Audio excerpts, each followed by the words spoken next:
کچھ انجام دیتے رہے تو آپ سرے سے مسلمان ہی نہیں ہیں۔ اور اب آئیے سامعین، ہم اگلی ہیڈنگ کی جانب آ گئے ہیں۔ لکھا ہے فلسطین سے لا تعلقی اسلام کی نگاہ میں، یہ ہیڈنگ ہے۔ اس کے بارے میں لکھا ہے کہ رسول اللہ صلی اللہ علیہ وآلہ وسلم سے معروف حدیث جو سنی اور شیعہ دونوں نے نقل کی ہے اور ہر جگہ نقل بھی کی جاتی ہے، لیکن اس پر غور و فکر اور عمل کم ہوتا ہے۔ آئیے ہم پڑھتے ہیں علل الشرائع کی جلد نمبر 1 صفحہ نمبر 131 میں یہ موجود ہے۔ ترجمہ: اے لوگو، جو بھی صبح اٹھے اور اٹھتے ہی مسلمانوں سے متعلق امور میں کوئی اہتمام و کوئی اقدام نہ کرے، کوئی غور و فکر نہ کرے، اپنا کوئی حصہ نہ ڈالے، کوئی ہاتھ نہ بڑھائے، کوئی قدم نہ اٹھائے، تو وہ سرے سے مسلمان ہی نہیں ہے۔ رسول اللہ صلی اللہ علیہ وآلہ وسلم نے یہ نہیں فرمایا کہ جو اپنی ذات کے لیے روزہ نہ رکھے، نماز نہ پڑھے، صدقہ نہ دے، خمس نہ دے، زکوٰۃ نہ دے، یعنی جو اپنی ذات کے لیے کوئی ایسا عمل انجام نہ دے تو وہ مسلمان نہیں ہے۔ یہ سارے اعمال انجام دینے کے باوجود اگر امور مسلمین کی انجام دہی کے لیے کوئی اہتمام و اقدام اور غور و فکر نہ کرے تو ایسا انسان مسلمان نہیں ہے۔ رسول اللہ صلی اللہ علیہ وآلہ وسلم کا یہ فرمان کسی ایک دن کے لیے بھی نہیں ہے، بلکہ ہر ایک دن کے لیے ضروری ہے کہ وہ مسلمانوں سے منسلک رہے۔ اب اس قدر امور مسلمین ہیں کہ ہم فہرست نہیں بنا سکتے کہ مسلمانوں کے کتنے امور ایسے ہیں کہ جن کے بارے میں ہم اہتمام کریں، دلچسپی لیں، عملی اقدام کریں، اہمیت دیں، ترجیح دیں، اور جن کے بارے میں ہم غور و فکر کریں۔ اسلام نے بہت ہی خوبصورتی کے ساتھ عبادتوں کا ایک حرم بنایا ہے۔ اسلام نے بہت خوبصورت و بہت ہی زیبا نظام عبادی بنایا ہے۔ عین بے الف دال چھوٹی یہ۔ اگر کوئی ایسا آرکیٹیکٹ ہو جو اس کا میپ یعنی نقشہ بنائے تو بہت ہی خوبصورت نقشہ بنتا ہے، یا کوئی ایسا آرٹسٹ ہو جو اس اسلامی عبادت کے سسٹم کی تصویر بنائے کہ کس طرح سے سسٹمیٹک ہے، اس عبادت کی روح کو اس کے ساتھ لے کر آئے، پھر دیکھیں کہ کتنا خوبصورت منظر بنتا ہے۔ کس طرح سے اسلام نے عبادتوں میں اجتماعیت کی روح بھری ہے اور کس طرح ایک دوسرے سے مرتبط کیا ہے، میم رے تے بے توئے، مرتبط کیا ہے۔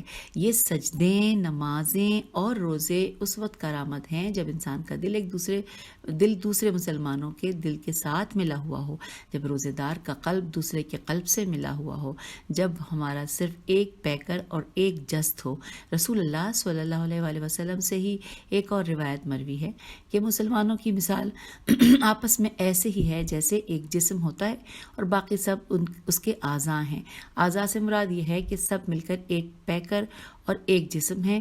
اگر ہمارے بدن میں انفرادیت آ جائے، جس طرح ہماری سوچوں میں ہے، جس طرح ہمارے دین میں ہے، ہماری عملی زندگی میں انفرادیت ہے۔ اب اگر ہمارے اعضاء میں یہی انڈیویجولزم آ جائے، ہاتھ کو آنکھ کی پرواہ نہ ہو تو کیا بنے گا؟ اگر یہ ہاتھ انفرادی ہو جائے، خود خواہ، خود بین و خود غرض ہو جائے، یعنی اس کو دوسروں کی فکر نہ ہو، تو آپ کو معلوم ہے کہ پھر ہمارے جسم کے ساتھ کیا ہوگا۔ اس پاؤں کو دوسروں کی کوئی فکر نہ ہو، پاؤں یہ کہے کہ میں کیوں اس کا بوجھ اٹھاؤں، میں کیوں اس کے لیے چل کر جاؤں، چونکہ دانت میں درد ہے، ڈاکٹر کے پاس جانا ہے، لہٰذا دانت کو ہی جانا چاہیے، پاؤں کیوں جائے؟ پاؤں کو تو کچھ نہیں ہوا، پاؤں کیوں خواہ مخواہ میں تھکے؟ آنکھ میں کوئی حشرہ شین ریح پڑ گیا ہے، اب ہاتھ یہ کہے کہ میں اسے کیوں نکالوں، چونکہ مجھے تو کچھ نہیں ہوا، لہٰذا مجھے آنکھ کی مدد کرنے کی ضرورت نہیں ہے۔ اس وقت آپ ہاتھ ہیں اور فلسطین آپ کی آنکھ کی مانند ہے جو کہ اس وقت زخمی ہو رہا ہے۔ اب آپ اسی جسم کا ہاتھ ہیں، آپ کو حق نہیں پہنچتا کہ آپ کہیں کہ میں اس آنکھ کا محافظ نہیں ہوں، میں کیوں آنکھ سے مچھر کو دور کروں، میں کیوں آنکھ سے غبار کو دور کروں۔ یہی انفرادیت اگر آپ کے جسم کے اعضاء کے اندر آ جائے تو آپ کی کیا حالت بنے گی اور آپ کا کیا حشر ہوگا۔ سامعین، اب اگلی ہیڈنگ آ گئی ہے کہ اسلام دین فطرت کا مطلب۔ انسان کے کتنے ایسے اعمال ہیں جو اسی ارتباط کی وجہ سے قائم ہے، انسان کی حیات اس ارتباط کی وجہ سے قائم ہے۔ ہم تکوینی طور پر پورے عالم ہستی سے مرتبط ہیں، ہم جسمانی طور پر ایک مجموعہ کائنات ہیں، اپنے جسم کے اندر جو اعضاء ہیں وہ آپس میں مرتبط ہیں۔ دین ہمارا فطرت کے مطابق بنایا گیا ہے۔ فطرت کے مطابق دین سے مراد یہی ہے کہ ہمیں فطری طور پر بھوک لگتی ہے اور فطری طور پر ہی ہم کچھ کھا لیتے ہیں، پس دین فطری ہے، یعنی فطری طور پر بھوک لگتی ہے اور پھر فوراً پکوڑے بناتے ہیں اور کھا کر کہتے ہیں کہ دین فطری ہے۔ کیوں؟ اس لیے کہ فطرتاً پکوڑے کھانے کو جی کر رہا ہے، یعنی جی کر رہا ہے۔ اس طرح سے تو دین فطری نہیں ہو جاتا۔ اسلام دین فطرت سے مراد کیا ہے؟ اسلام دین فطرت سے مراد کیا ہے؟ یعنی روح دین ویسے ہی ہے جیسے آپ کی فطرت کا نظام ہے، جیسے آپ کی طبیعت کا نظام ہے، جس طرح آپ کے جسم و روح کا نظام ہے، اسی طرح دین کا نظام ہے۔ خداوند تبارک و تعالیٰ نے عبادتوں کو اس طرح سے تدوین کیا کہ اعلی ترین عبادتوں کا آخری مرحلہ اور مرتبہ حج ہے کہ جس کا کوئی بھی عمل انفرادی نہیں ہے، یعنی کوئی ایک عمل حتیٰ کہ جزئی عمل بھی انفرادی نہیں ہے، لیکن جس اسلام میں انڈیویجولزم آ جائے وہاں پر وہی حج کہ جس میں کوئی عمل انفرادی کر ہی نہیں سکتے، اس کو بھی جا کر انفرادی طور پر بجا لا کر آ جاتے ہیں، اکٹھے ہو جاتے ہیں، کندھے سے کندھا ملا کر کھڑے ہو جاتے ہیں، لیکن ان حاجیوں کا آپس میں کوئی ارتباط نہیں ہوتا، دل جدا جدا ہوتے ہیں۔ مسلمانوں کے دل ایک دوسرے کے ساتھ مربوط و منسلک نہیں ہوتے۔ اور اب آئیے سامعین، اگلی ہیڈنگ ہم پڑھتے ہیں۔ ہیڈنگ ہے شناخت دین۔ لکھا ہے در حقیقت دین کی ایک شناخت اس نقطے کی بنیاد پر ہے کہ دین اجتماعیت کا نام ہے، یعنی روح دین اجتماعیت ہے، جبکہ دین کی ایک الگ صورت یہ ہے کہ وہ دین انفرادیت ہے۔ یہ دو الگ الگ دین کی بنیاد ہے، دو الگ الگ دین کی بنیاد ہیں۔ مدرسوں میں جانے والے، دین پڑھنے والے، مطالعہ کرنے والے غیر محسوس طور پر ان دو میں سے کسی ایک راستے پر نکل جاتے ہیں، اور ایک عظیم اکثریت دین شناسوں کی انفرادیت کا راستہ ہی انتخاب کرتی ہے۔ چونکہ ہمارے وہ ادارے جن کا کام دین سکھانا ہے، وہاں انفرادیت سکھائی جاتی ہے۔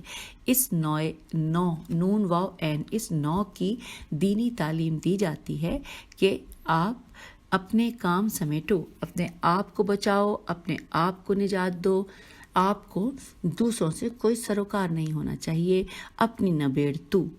دین دار اور بے دین لوگ آخر میں یکجا ہو جاتے ہیں۔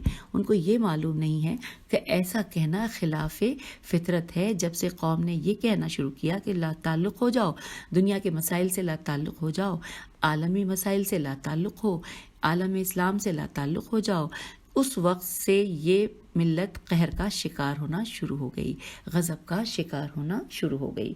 سامعین، اب اگلی ہیڈنگ ہے روز قدس سے لا تعلقی کے عوامل۔ آئیے جانتے ہیں۔ لکھا ہے دین کے بارے میں ایک تفکر یہ بھی پایا جاتا ہے کہ اسلام کا سیاست سے کوئی تعلق نہیں ہے۔ امام خمینی رحمۃ اللہ فرماتے ہیں کہ یہ جملہ کہ اسلام کا سیاست سے کوئی تعلق نہیں ہے، یہ شیطانی جملہ ہے۔ یہ شیطان نے بعض لوگوں کے ذہنوں میں ڈال دیا ہے، جیسے بعض باتیں ایسی ہوتی ہیں جو شیطان انسان کے ذہن میں ڈال دیتا ہے، پھر ایک دوسرے کی دیکھا دیکھی سارے ہی تکرار کرنا شروع کر دیتے ہیں، سارے دہرانا شروع کر دیتے ہیں، جبکہ حقیقت میں کسی کو اس کا علم نہیں ہوتا کہ یہ جملہ اصل میں کس کا ہے۔ لہٰذا بقول امام راحل رحمۃ اللہ ریلف ہلام کہ یہ شیطانی جملہ ہے جو شیطان نے ذہنوں میں ڈالا اور پھر زبان سے جاری کروا دیا ہے کہ دین کا سیاست سے کوئی تعلق نہیں۔ اس وقت ہر ایک کی زبان پر یہ جملہ چڑھا ہوا ہے، چاہے وہ ان پڑھ ہے یا پڑھا لکھا ہے، کہ دین کا سیاست سے کوئی تعلق نہیں ہے۔ عالم دین ہے تو بھی کہتا ہے کہ دین کا سیاست سے کوئی تعلق نہیں ہے، اور اگر معاشرے کا عام فرد ہے جو دین کی صحیح طریقے سے شناخت بھی نہیں رکھتا، وہ بھی یہی کہتا ہے کہ دین کا سیاست سے کوئی تعلق نہیں ہے۔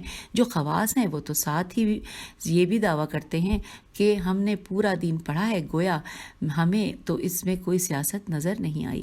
اب معلوم نہیں کہ کس آنکھ سے پڑھا ہے، دونوں آنکھوں سے پڑھا ہے یا ایک آنکھ سے پڑھا ہے۔ اگلے پیراگراف میں ہے کہ امام خمینی رحمۃ اللہ فرماتے ہیں کہ میں نے جو اسلام پڑھا ہے اس سے مجھے تو یہی سمجھ میں آیا ہے کہ دین سیاست سے جدا نہیں ہے، بلکہ دین میں سیاست ہے، اور سیاست عین دین ہے۔ اب امام خمینی رحمۃ اللہ بھی ایک فقی، ایک مسلم مجتہد اور اسلام شناس اور دین شناس ہیں. انہوں نے فرمایا کہ میں نے جو اسلام پڑھا ہے اول سے لے کر آخر تک حتیٰ فقہ احکام، یہی طہارت و نجاست کے مسائل، یہی مردے دفن کرنے کے مسائل، یہی غسل و وضو کے مسائل، یہی نماز اور روزے کے مسائل اور حج کے مسائل، انہی مسائل کو میں نے دین میں پڑھا.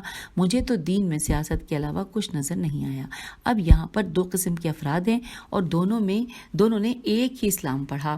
اب لکھا ہے کہ ان میں سے ایک نے اسلام پڑھا تو اس کو پورے دین میں سیاست نظر نہیں آئی، جبکہ دوسرے فرد کو اس کے برعکس پورے دین میں سیاست کے علاوہ کچھ نظر ہی نہیں آیا.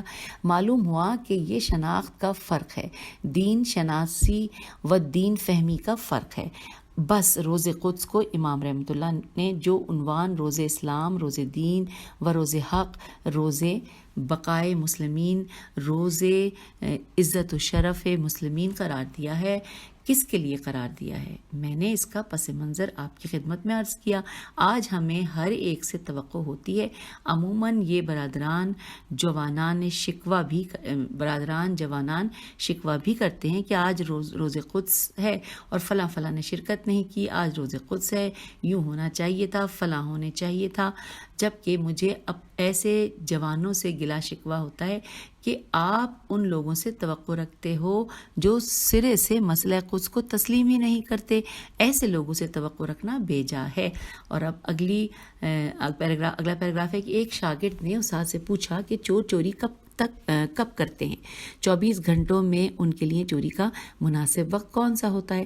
استاد نے جواب دیا کہ چوروں کے لیے چوری کرنے کا مناسب ترین وقت سحر کا ہوتا ہے، یعنی اذان صبح سے تھوڑا سا پہلے، چونکہ اس وقت نیند زیادہ آ رہی ہوتی ہے، لوگوں کے اوپر نیند کا غلبہ ہوتا ہے، چوکیدار بھی سوئے ہوئے ہوتے ہیں، پولیس بھی اس وقت سوئی ہوئی ہوتی ہے، سارے لوگ اس وقت سوئے ہوئے ہوتے ہیں. جیسے روزہ رکھنے کے لیے سحر کے وقت بیدار ہونا پڑتا ہے. آپ کو اندازہ ہو گیا ہے کہ اس وقت بیدار ہونا کس قدر سخت ہوتا ہے. استاد نے کہا کہ سحر کے وقت پہ چور چوری کرتے ہیں، یہ ان کا مناسب وقت ہوتا ہے. طالب علم نے پوچھا کہ اس وقت اگر یہ چوری کرنے نکل جاتے ہیں تو پھر یہ نماز شب کب پڑھتے ہیں؟ دیکھیں، یہ بہت سادگی ہے کہ چوروں سے نماز شب کی توقع رکھنا کہ چور نماز شب کب پڑھتے ہیں، یہ سادگی ہے. یہ احباب بھی جو توقع رکھتے ہیں کہ فلاں بھی نہیں آیا، یہ وہی ہیں، یہ سب بہت سادہ ہیں. دوسرے لفظوں میں یہ کیا کہہ رہے ہیں کہ چور نماز شب کس ٹائم پر پڑھتا ہے؟ آپ نے کبھی یہ سنا ہے کہ ایک شخص دیوبند مدرسے میں پڑھ کر ایک بہت بڑا مولوی بن جائے؟ کیا ایسا ہو سکتا ہے کہ ایک انسان پڑھا ہوا دیوبند مدرسے کا ہو اور پڑھ لکھ کر اب وہ فارغ التحصیل ہونے کے بعد کڑا پہن کر آ جائے، ہاتھ کی ساری انگلیوں میں انگوٹھیاں پہن لیں جبکہ ہو دیوبندی؟ کیا ایسا ہو سکتا ہے؟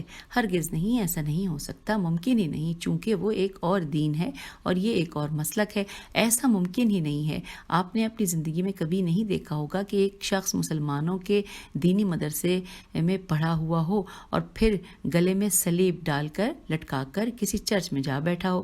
ایسا ہرگز نہیں ہو سکتا. جس نے جو دین پڑھا ہے، اب دین اس کو حکم دیتا ہے کہ یہ کام کرو اور یہ کام نہ کرو. پس بیت المقدس کی آزادی اور مظلومین فلسطین کی حمایت میں ہمیں روز قدس کو احیا کرنا چاہیے. الف ہے، یہ الف حمزہ، احیا کرنا چاہیے. روز قدس یوم دین ہے، یہ یوم اللہ ہے، یہ روز عاشور کی طرح ہے، یہ عید غدیر کی طرح ہے، یہ ایام اللہ ہیں. ان ایام اللہ کو ہم نے فقط مختص کر دیا ہے کہ اس دن ایک جلوس نکالنا ہے یا مجلس برپا کرنی ہے. اس کے بعد سال بھر ہماری کوئی ذمہ داری نہیں ہے.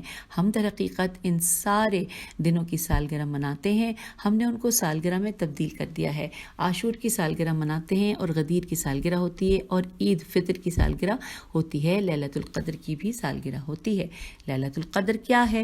کچھ اعمال مفاتح میں لکھے ہوئے ہیں. جیسے ان میں سے ایک عمل یہ ہے کہ قرآن سر پر رکھ کر اتنی دفعہ بکا یا اللہ کہو.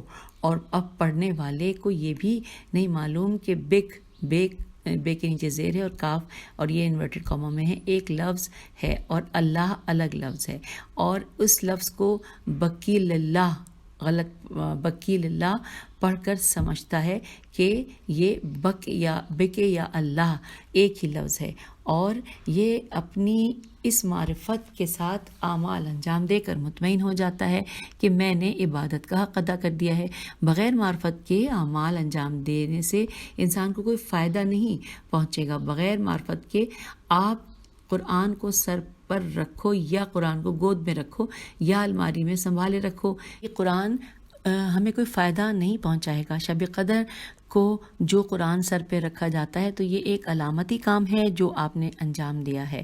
در حقیقت اس قرآن کو کھول کر دیکھو، اس کے اندر کیا لکھا ہوا ہے، اور یہ آپ کو تعلیم کیا دیتا ہے، یہ آپ سے طلب کیا کرتا ہے، اور یہ آپ سے مانگتا کیا ہے، یہ کہتا کیا ہے۔ پس یہاں دین میں قدس کے بارے میں 2 قسم کی شناخت کروائی جاتی ہے۔ اگر روز قدس کے لیے کام کرنا ہے، روز قدس اگر برپا کرنا ہے تو 365 دن لوگوں کو وہ اسلام سکھاؤ جس اسلام کی روح اجتماعیت ہے، ایسا اسلام جو لوگوں کو کہتا ہے کہ اگر تم نے مسلمانوں کے امور میں روزانہ اقدام نہیں کیا تو مسلمان نہیں رہو گے۔ 365 دن یہ اسلام سکھاؤ تاکہ 366ویں دن لوگ مسلمین کے لیے آواز اٹھا سکیں، لیکن ایسا اسلام وہ دین کہ جس میں یہ تعلیم دی گئی ہو کہ انورٹڈ کاما تم کو پرائی کیا پڑی اپنی نبیڑ تو، انورٹڈ کاما کلوز، تمہیں فقط خود کو بہشت پہنچانا ہے، جبکہ ایسی سوچ رکھنے والے ہر فرد کے لیے چاہے وہ خواص میں سے ہو یا عام عوام میں سے، سب کے لیے بہشت کے دروازے بند ہیں، چونکہ صراط مستقیم ایک ایسی موٹر وے ہے کہ اس پر اکیلی گاڑی چڑھنے ہی نہیں دیتی، اس لیے کہ قرآن کا فیصلہ ہے کہ ہم نہیں چڑھنے دیں گے، آپ جتنے مرضی جتن کرتے رہو، لاکھ کوششیں کرتے ہو، اجتماعیت کے بغیر آپ کو نہیں جانے دیں گے۔ بعض علاقے ایسے ہوتے ہیں جو تھوڑے غیر آباد ہوتے ہیں، وہاں پولیس کھڑی ہوتی ہے، ان علاقوں سے گزرنے کے لیے کاروان بنا کر بھیجتے ہیں، وہاں سے اکیلی گاڑی لے جانے کی اجازت نہیں دیتے۔ کیوں؟ اس لیے چونکہ راستہ خطرناک ہے۔ اس طرح سے انسان جتنی مرضی نمازیں پڑھ کر جائے، وہ روزے رکھ کر جائے، صراط مستقیم پر کسی کو اکیلے نہیں چڑھنے دیا جائے گا۔ قرآن مجید میں خداوند تبارک و تعالیٰ کا ارشاد ہے، والعصر ان الانسان لفی خسر الا الذین آمنوا وعملوا الصالحات وتواصوا بالحق وتواصوا بالصبر۔ اگر ان آیات پر غور کریں تو والعصر ان الانسان لفی خسر الا الذین آمنوا وعملوا الصالحات، یہاں تک تو انڈیویجولزم ہو سکتا ہے، لیکن قرآن نے فوراً آگے سائن بورڈ لگا دیا ہے کہ ممنوع ہے، اکیلی گاڑی کا داخلہ ممنوع ہے۔ کیا کہ وتواصوا بالحق وتواصوا بالصبر، یہاں سے خداوند تبارک و تعالیٰ یہ ارشاد فرما رہا ہے کہ دوسروں کو ساتھ لے کر آؤ، کاروان کی شکل میں آؤ، اجتماعیت کی شکل میں آؤ، تم یہاں تنہا نہیں آ سکتے ہو، ورنہ تو دین بہت آسان تھا، ورنہ ہر نبی ایک خانقاہ بنا کر، ہر امام ایک خانقاہ بنا کر بیٹھ جاتے اور امت سے کہہ دیتے کہ امام اور نبی کا کام اپنے آپ کو بہشت پہنچانا ہوتا ہے، بس بات ختم۔ لیکن ہر امام سے اس کی امت کے بارے میں پوچھا جائے گا کہ امت کو آپ کہاں چھوڑ کر آئے ہو، امت کہاں ہے؟ روز قدس کا پس منظر یہی ہے۔ روز قدس ایک دقیق، عمیق اور گہری اسلام شناسی کا نتیجہ ہے، ایک الہی بصیرت کا نتیجہ ہے۔ روز قدس کسی سیاسی مفاد کا نتیجہ نہیں ہے، اور جب تک دین کی اتنی بصیرت خدا کسی کو نہ دے دے، اس وقت تک انسان کو اس کی اہمیت کا اندازہ نہیں ہو سکتا کہ روز قدس کیا ہے۔ وہ ذہن یہ سمجھنے سے قاصر ہے کہ یوم القدس کیا ہے، اور جس ذہن سے یہ تفکر نکلا ہے وہ ذہن کیا ذہن تھا، اس نے یہ بات کیوں کی اور کیا سمجھ کر کی اور کیا سوچ کر کی۔ اور اب آئیے سامعین، اگلی ہیڈنگ کی جانب لکھا ہے افکار امام خمینی مانند درخشندہ سورج۔ لکھا ہے اسی طرح امام خمینی رحمۃ اللہ کی فکر، امام کا نظریہ اور دین شناسی یہ ایک درخشندہ سورج ہے۔ سب کے سب بزرگ علماء ہمارے سر آنکھوں پر، ہم ان کے لیے خاک پا ہیں، لیکن جب بصیرت کا سورج طلوع ہو گیا، جب حقانیت کا سورج طلوع ہو گیا، جب امام رحمۃ اللہ نے آ کر روح دین پوری بشریت کو اور بالخصوص مسلمانوں کو سمجھا دیا ہے، تو اب ٹمٹماتے دیوں کا سہارا نہ لو۔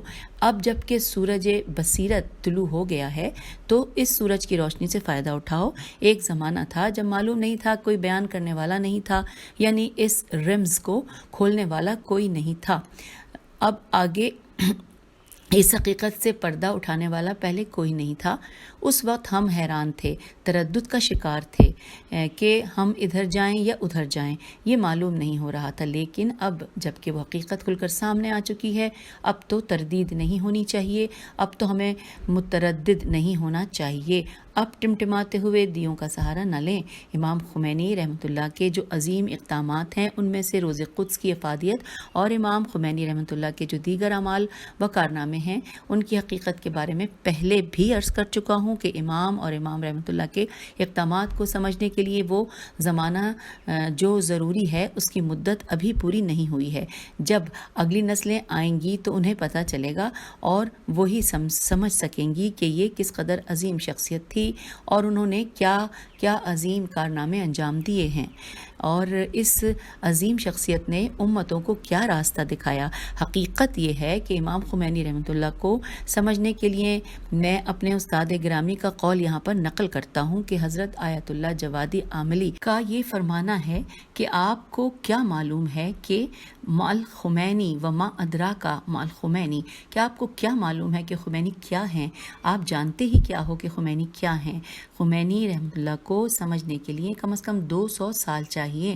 آپ نے فقط خمینی رحمۃ اللہ کی تصویر دیکھی ہے، آپ نے خمینی کے چند حالات سنے ہیں، لیکن وہ حقیقت خمینی رحمۃ اللہ ابھی کھل کر سامنے وہ حقیقت خمینی ابھی کھل کر سامنے نہیں آئی ہے۔ کم از کم 200 سال چاہیے تاکہ خمینی رحمۃ اللہ دنیا کے سامنے کھل کر آ جائیں۔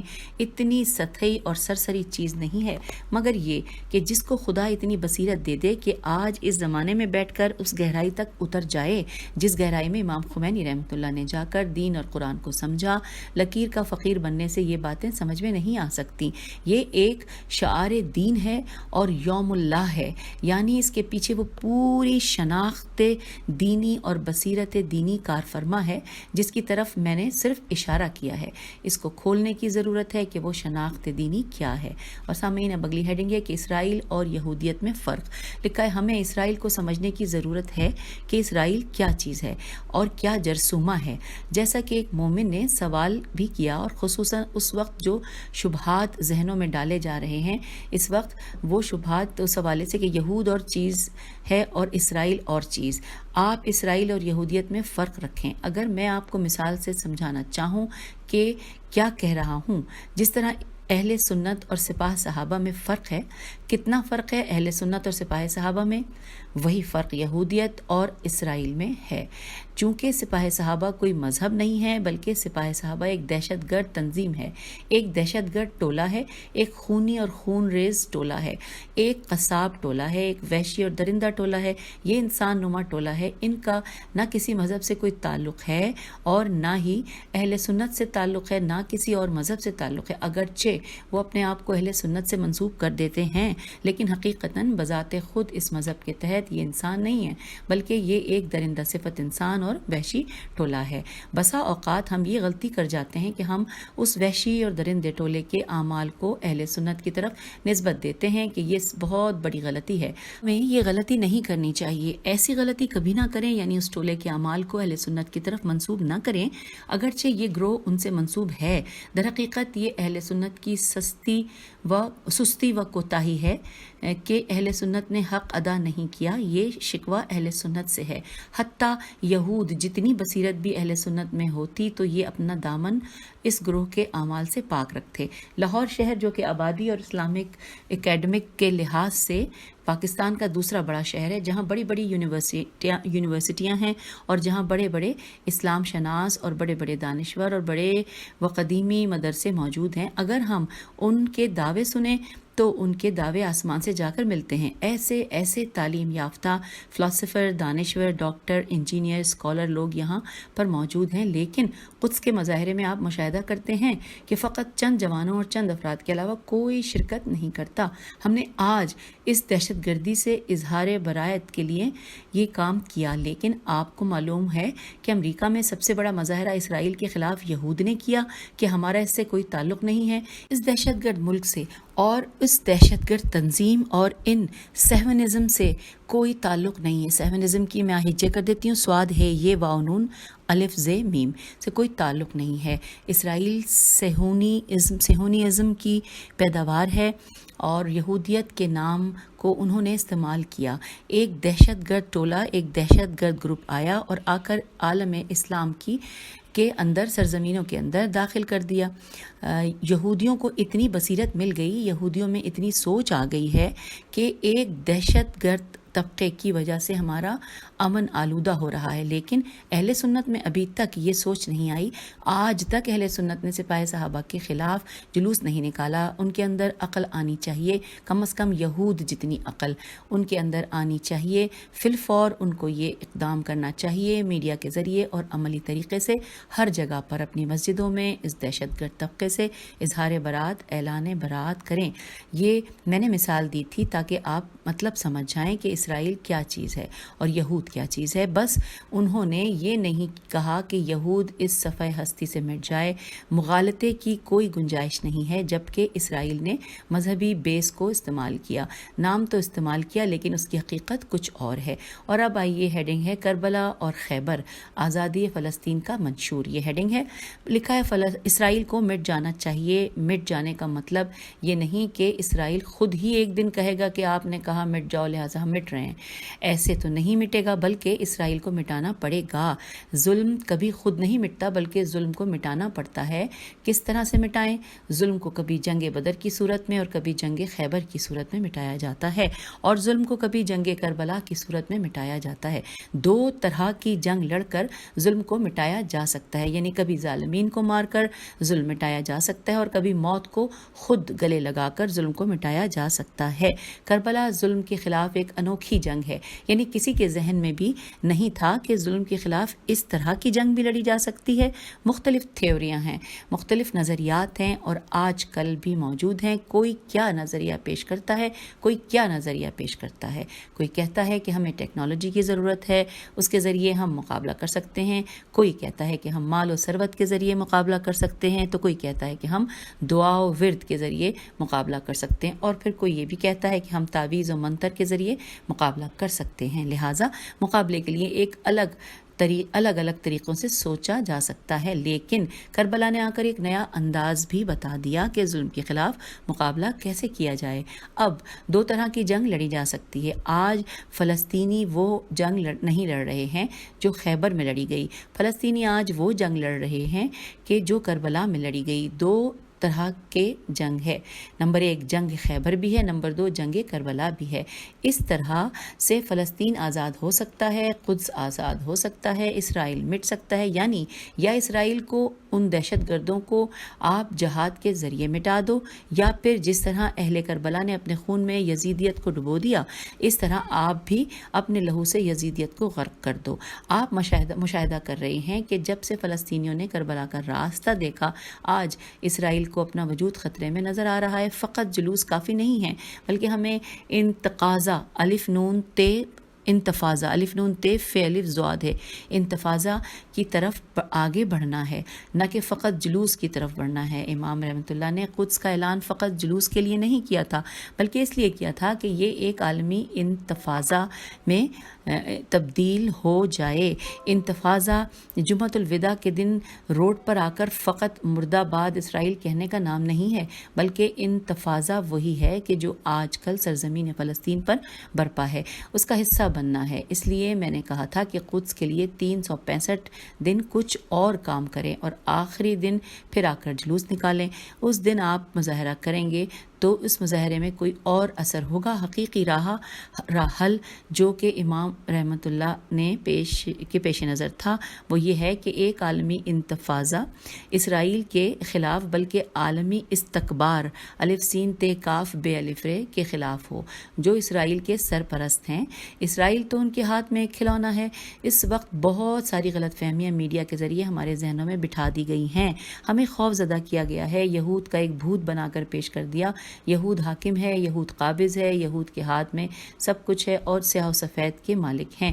اس قدر سنا کر ہمارے ذہن کو مفلوج کر دیا گیا ہے کہ ہم نے یہود کے بارے میں سوچنا ہی چھوڑ دیا ہے کہ اتنی مافوق طبیعت اور مافوق فطرت ایک طاقت ہمارے مقابلے میں موجود ہے کہ جس کے بارے میں ہم سوچ بھی نہیں سکتے۔ لیکن آپ نے دیکھا کہ خالی ہاتھ فلسطینیوں نے اس بھوت کا بھرم کھول دیا ہے۔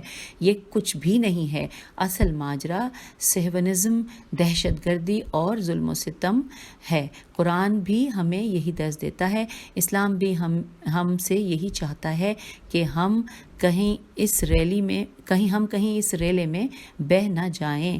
اور یہاں پر شیخ ابراہیم ذوق کا ایک شعر لکھا ہے کہ رند خراب حال کو زاہد نہ چھیڑ تو، رندے خراب حال کو زاہد نہ چھیڑ تو، تجھ کو پرائی کیا پڑی اپنی نبیڑ تو۔ یہ اسلام نہیں ہے، اسلام وہ ہے جو دوسرے ادیب نے بیان کیا ہے۔ اگر اردو شعر سے ہی اسلام سمجھانا ہے تو یہ اسلام کا ترجمان نہیں ہے، بلکہ امیر مینائی کا وہ شعر ہے کہ خنجر چلے کسی پہ تڑپتے ہیں ہم امیر، سارے جہاں کا درد ہمارے جگر میں ہے۔ یہ امیر مینائی کا شعر ہے۔ انسان کی یہ فضیلت ہے کہ وہ مسلمان روزہ رکھ کر نہیں بنتا، نماز پڑھ کر نہیں بنتا، حافظ بن کر نہیں بنتا، قرآن پڑھ کر نہیں بنتا ہے۔ مسلمان بنتا ہے جب سارے جہان کا درد جب اس کے جگر میں آ جائے، اس وقت تو مسلمان ہو جاتا ہے۔ جب تک سارے جہان کا درد ایک جگر میں نہ آئے، انسان مسلمان نہیں بنتا۔ امام خمینی رحمۃ اللہ کے دل میں سارے جہاں کا درد تھا، کہیں پر خنجر چبھتا تھا تو امام رحمۃ اللہ تڑپتے تھے۔ آج ہم اپنا جائزہ لیں کہ ایک طرف سے تو اپنے آپ کو ہم شیعہ کہتے ہیں، تشیع کا مطلب ہی یہی ہے کہ خنجر چلے کسی پہ تڑپتے ہیں ہم امیر، یہی تشیع ہے۔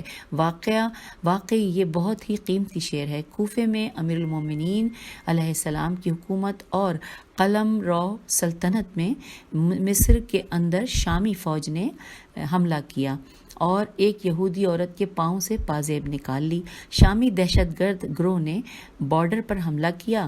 بارڈر پر یہودی رہتے تھے، ایک یہودن کے پاؤں سے پازیب اتار لی گئی۔ یہ نہج البلاغہ میں حضرت علی علیہ السلام کا خطبہ ہے کہ حضرت علی علیہ السلام نے کوفے میں اپنی فوج کو اور اپنے سارے شیعہ لوگوں کو اکٹھا کر کے یہی جملہ فرمایا کہ مجھے خبر ملی ہے کہ قلم رو اسلامی میں ایک یہودن کے پاؤں سے پازیب نکال لی گئی ہے۔ اس پر ایک غیور انسان غیرت سے مر جائے تو اس کو حق پہچانتا ہے اور ملامت کے قابل نہیں ہے، یعنی یہ ایک مسلمان کے لیے مر جانے کا مقام ہے کہ اس کی موجودگی میں اور اس کی زندگی میں ایک یہودن کے پاؤں سے پازیب نکل جائے۔ وہ علی جو اپنی قلم رو میں ایک یہودن سے پازیب لینے کو برداشت نہیں کر سکتے ہو، آج فلسطین کی سرزمین پر یہ ظلم برداشت کر سکتے ہیں؟ اس جملے کو میں دوبارہ تھوڑا سا پہلے سے پڑھتی ہوں، اور پہلے سے کہ حضرت علی علیہ السلام کا خطبہ ہے کہ حضرت علی علیہ السلام نے کوفے میں اپنی فوج کو، اپنے سارے شیعہ لوگوں کو اکٹھا کر کے یہی جملہ فرمایا کہ مجھے خبر ملی ہے کہ قلم رو اسلامی میں ایک یہودن کے پاؤں سے پازیب نکال لی گئی ہے۔ اس پر ایک غیور انسان غیرت سے مر جائے تو اس کو حق پہچانتا ہے اور ملامت کے قابل نہیں ہے، یعنی یہ ایک مسلمان کے لیے مر جانے کا مقام ہے کہ اس کی موجودگی میں اور اس کی زندگی میں ایک یہودن کے پاؤں سے پازیب نکل جائے۔ وہ علی جو اپنی قلم رو میں ایک یہودن سے پازیب لینے کو برداشت نہیں کر سکتے ہو، آج فلسطین کی سرزمین پر یہ ظلم برداشت کر سکتے ہیں؟ وہ عراق کی سرزمین پر، یمن کی سرزمین پر ظلم برداشت کر سکتے ہیں اور پھر اپنے آپ کو اس علی علیہ السلام کی طرف منسوب کر کے شیعہ بھی کہلوانا اور پھر لوگوں کو بڑے فخر سے بتانا کہ ان سے ہمارا تعلق کیا ہے؟ یہ تو وہ علی علیہ السلام نہیں ہے جس کا ہم دم بھرتے ہیں، بلکہ ہمارے امام تو وہ علی علیہ السلام ہے کہ اگر یہودی پر بھی کوئی مشکل آتی ہے تو علی علیہ السلام کا دل تڑپتا ہے۔ کسی فقیر کو کھانا نہ ملنے پر علی علیہ السلام کا دل تڑپتا ہے، کسی یتیم کو کچھ نہیں ملتا تو علی علیہ السلام کا دل تڑپتا ہے۔